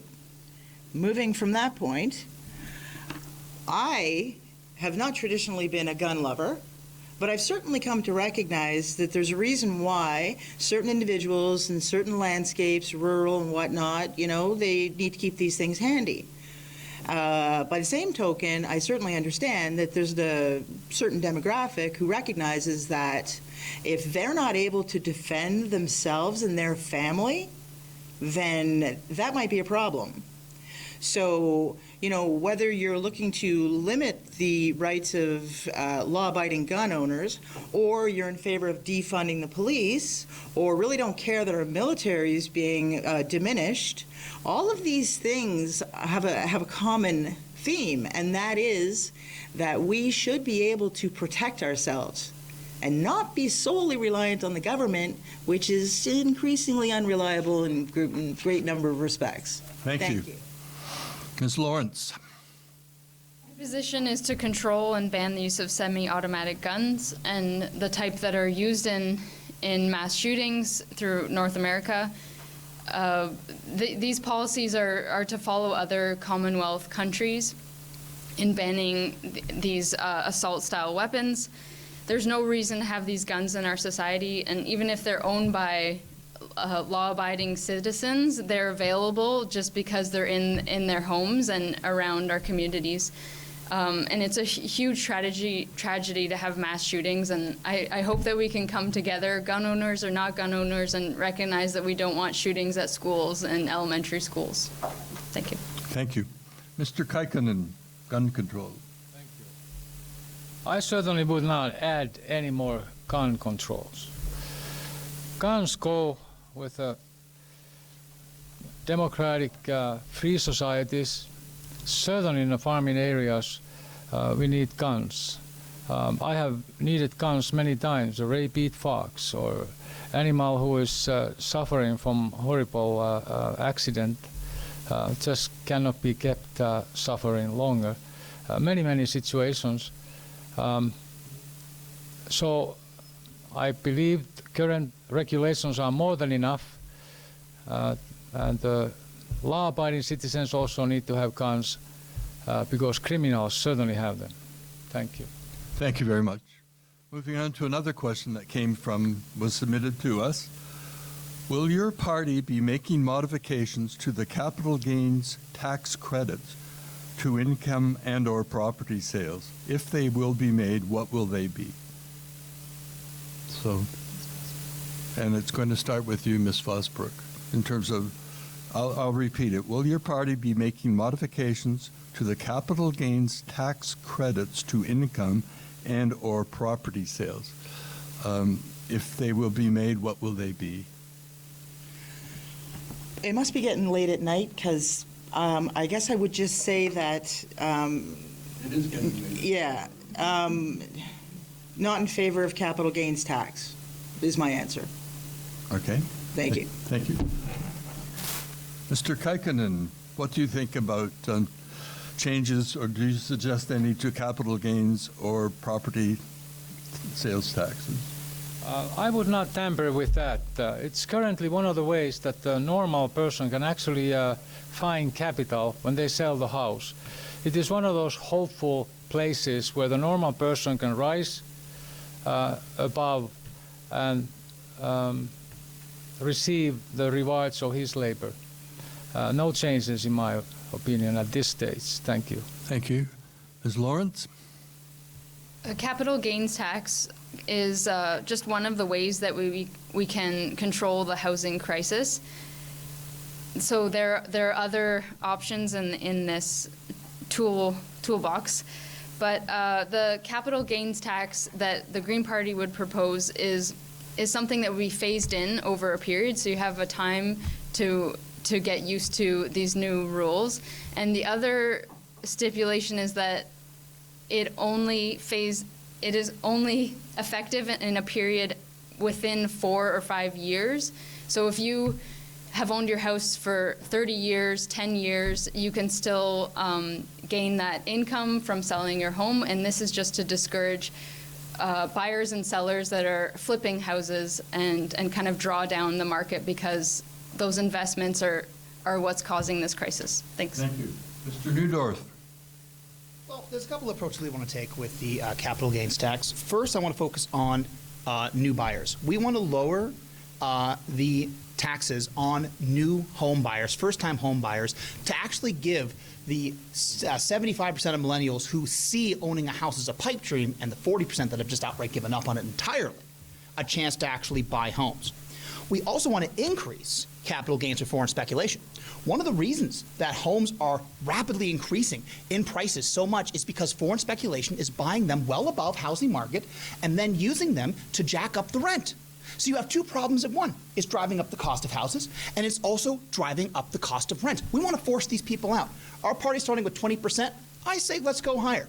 And as a member of caucus, I intend to push that significantly higher than 20%. But it's a good point to start on.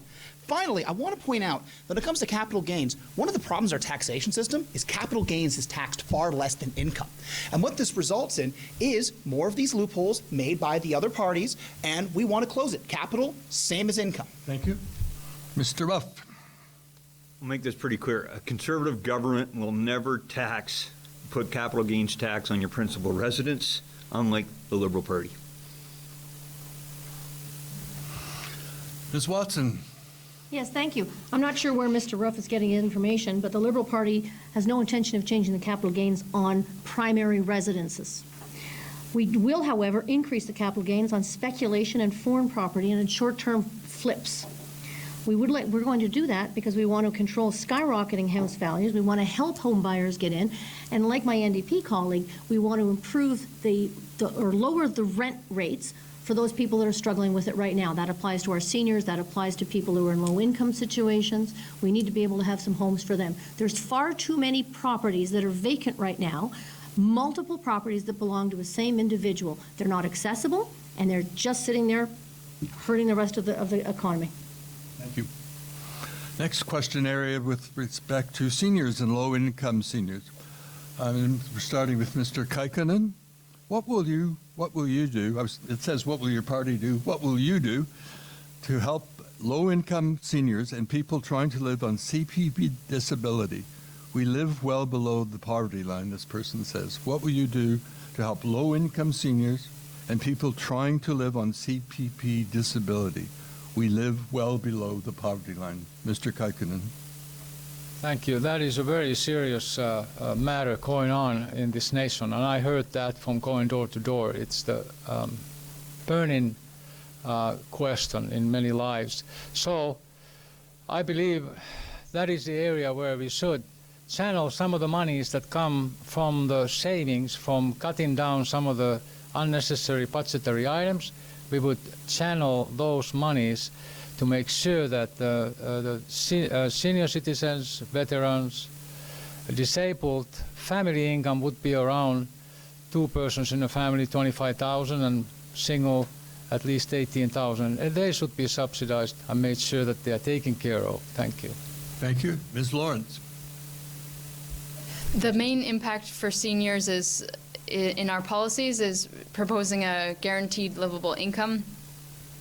The issue of affordability for seniors also relates to the fact that many seniors don't own their own homes. So there's that parallel to the housing crisis and providing affordable rental units that are safe.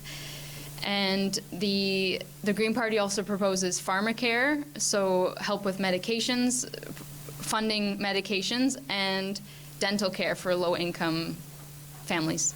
Thanks. Thank you. Mr. Ruff.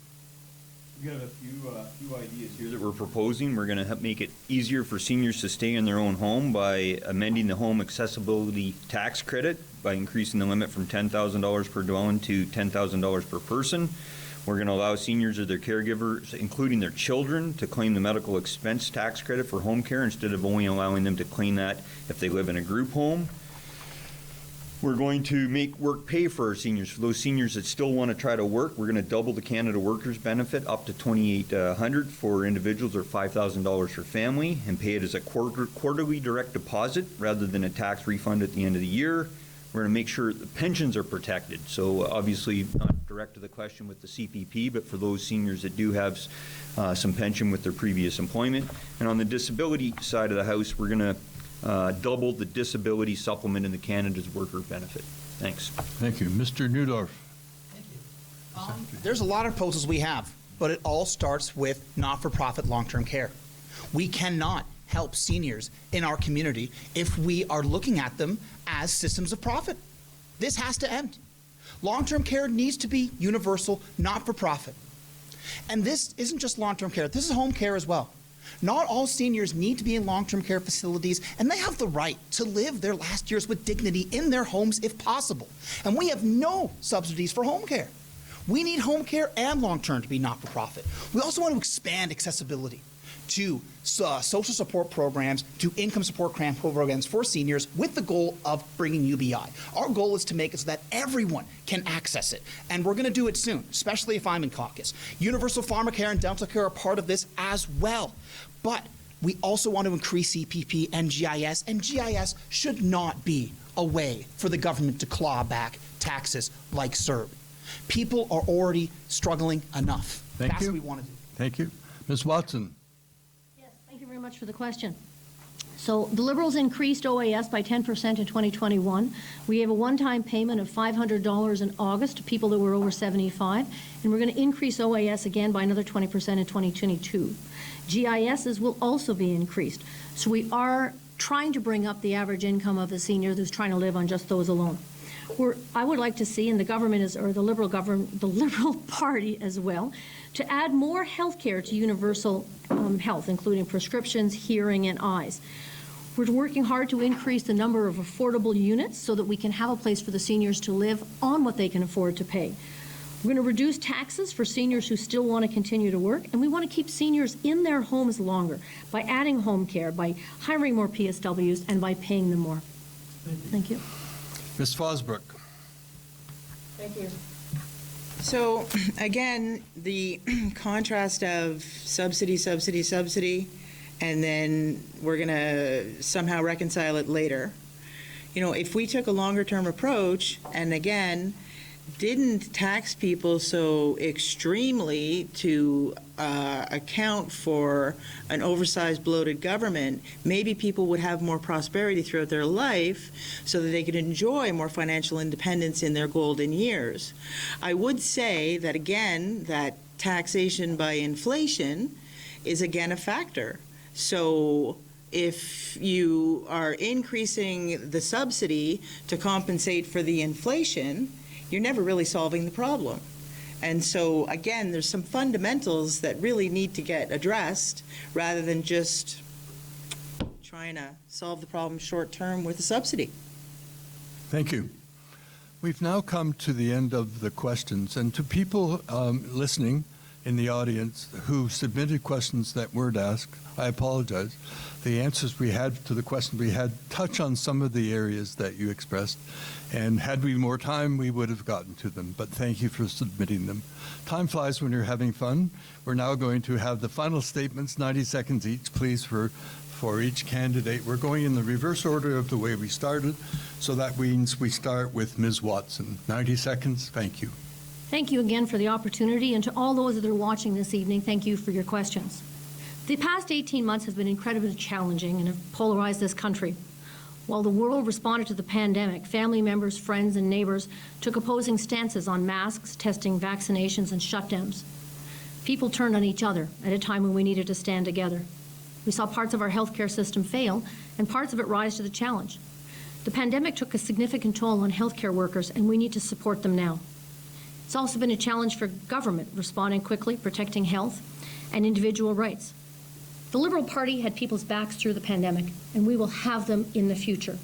A re-elected Liberal government will finish the fight against COVID, get people back to work, fight climate change, and grow the economy. And rural Canada must not be left out of this future. Our agricultural areas provide significant carbon refuge, and our region is poised to lead the way in green energy. My colleague, Mr. Ruff, told you about hydrogen optimized, and that's just an extraordinary story of success. I'm committed to ensuring quality health care for Bruce-Grey-Owen Sound, fighting climate change, working with our Indigenous neighbours and friends on reconciliation and getting Canadians back to work. And please, on Election Day, remember, Watson, last name on the ballot, first in your heart. Thank you very much. Mr. Ruff.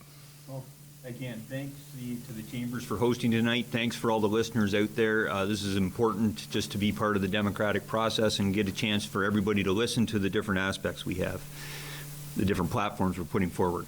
The Conservative Party put forth our platform, first time, I think, in the history of the country on day one of the election where our whole platform was released.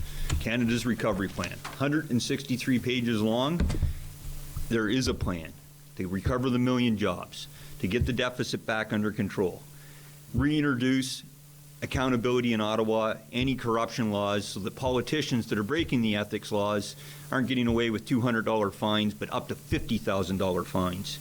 Taking care of Canadians' health. We're going to have historic health care transfers. We're going to double the current Liberal 3% annual increase to 6%, a total of $60 billion over the next decade. We're going to make sure we're prepared for a future pandemic by making sure we have domestic capacity in vaccines and other critical infrastructure. And finally, we're going to put that support into mental health. It's been the greatest privilege to be your elected member for the last 2 years. I am asking all voters in Bruce-Grey-Owen Sound to give me that honor once again. I will continue to stand up for rural Canadians, our farmers, our veterans, our military, our seniors, and every single person in Bruce-Grey-Owen Sound, whether you vote for me or not. But please vote Ruff on the 20th of September. Thank you. Mr. Newdorf. Folks, we're facing a lot of crises. A climate crisis, affordable housing crisis, rampant inequality. And these crises existed far before COVID-19. They've simply exposed them. But where people see crisis, I see opportunity. I see the chance to revitalize our economy with 1 million new high-paying jobs, to bring manufacturing back to Canada by investing subsidies in manufacturing, to invest in our agricultural production to make it green, to make it safe, to create hundreds of thousands of new jobs in green energy production to not only save the environment, but to save our economy. I believe that if we invest in people, that is how we secure our economic future, our economic stability, all of it. But I believe it begins with investing in people, not in the wealthy. 82% of Canadians called for a wealth tax, and the parties joined hands against it. The point was made before that this election was to ask Canadians what they think. What we think is that the wealthy should be paying their fair share, that we should be investing in small communities, and that we should bring this money back to Canadians. Universal pharma care, universal health care, universal child care, universal long-term care, equality, fairness in the taxation system, and an economic and environmental future for our children. We can do it if we come together and we make our voices heard. Vote Christopher Newdorf in this election for the New Democratic Party. Thank you. Thank you. Ms. Lawrence. Thank you for this opportunity to share the beautiful, incredible policies that the Green Party has that are just equitable responses to the crisis we have.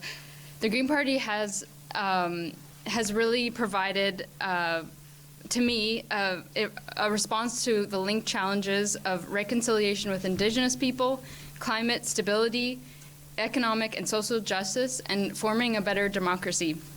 I am passionate about the Green Party's promises because they are honest and realistic ways of managing our economy and our livelihoods in a future with extreme weather events, vulnerable food systems, and the offense of having the rich profit off of our crises.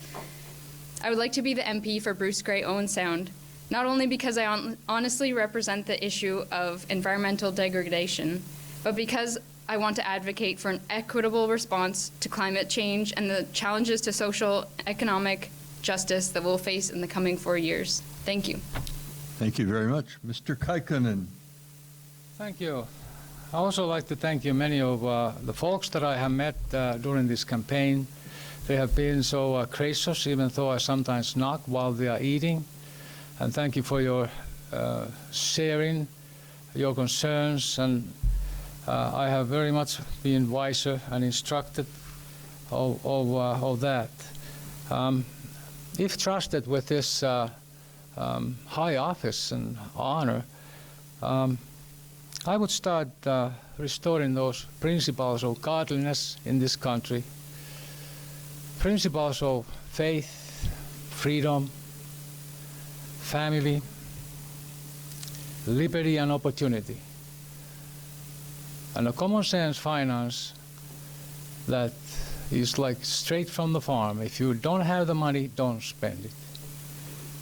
So I asked this mandate to start changing things back into those basic foundations that have really blessed this country massively, that right now we have something to share. And let's go back to that foundations or principles of Bible that sets us free and gives us so much hope and opportunity. Thank you. God bless you all. Thank you. Ms. Fosbrook. Thank you. So I agree that with Mr. Kaikkonen that freedom is fundamental.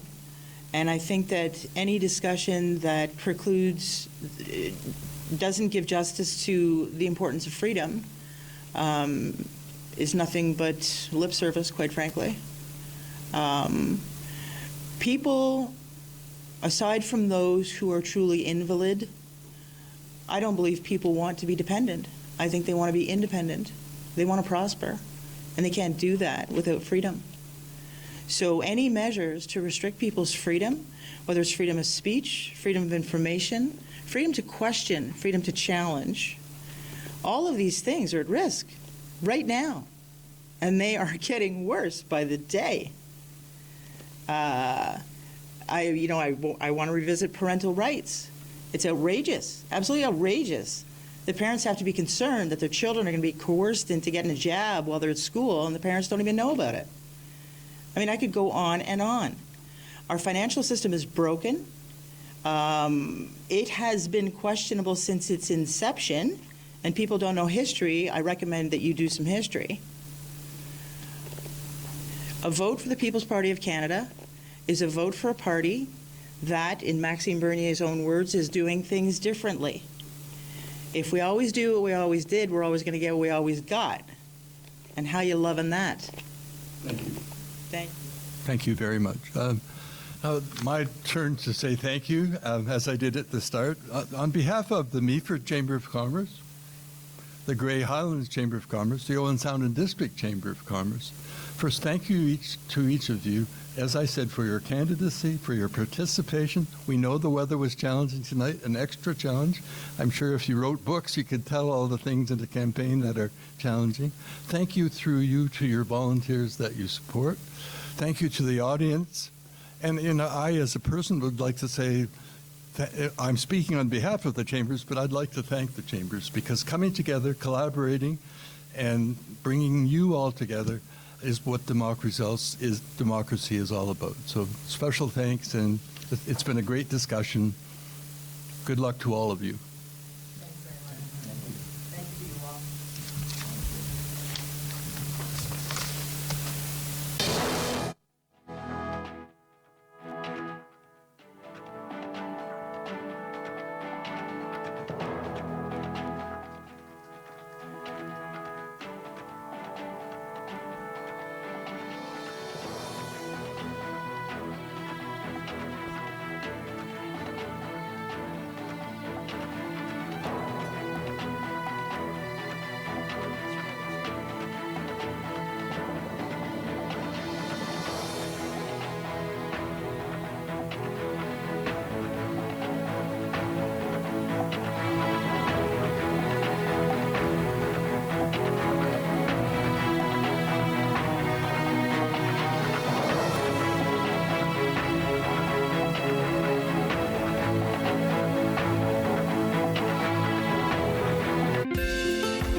the Rogers TV viewer response line. Email us or connect with us on social media.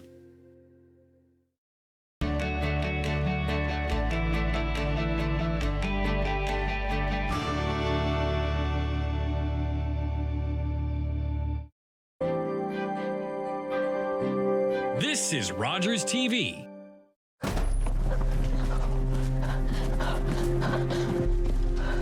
Johnny wanted to go back home. It was 1,000 kilometers away. They forced him to go to the Indian residential school.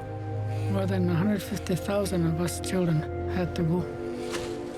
They wanted to change us. Our Father in heaven, hallowed be your name. Hallowed be your name. Thy kingdom come. Thy kingdom come. Thy will be done. Thy will be done. Kill the Indian and the child. Come here. It's been called cultural genocide.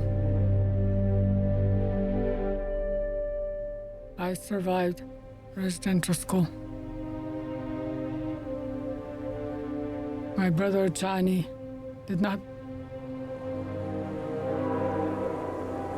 Chani Wenjack was one of thousands of children who died due to Canada's residential school system. More than 80,000 survivors and their families still live with its legacy today. Leonard Thompson, 13 years old, diabetes mellitus, 65 pounds. Starve the child to let them live? The treatment's as cruel as the disease. It's a death sentence. Dr. Banting, this could be it. He's the first to receive this trial. But will it save him? It's not pure enough. So we try again. And again. And again.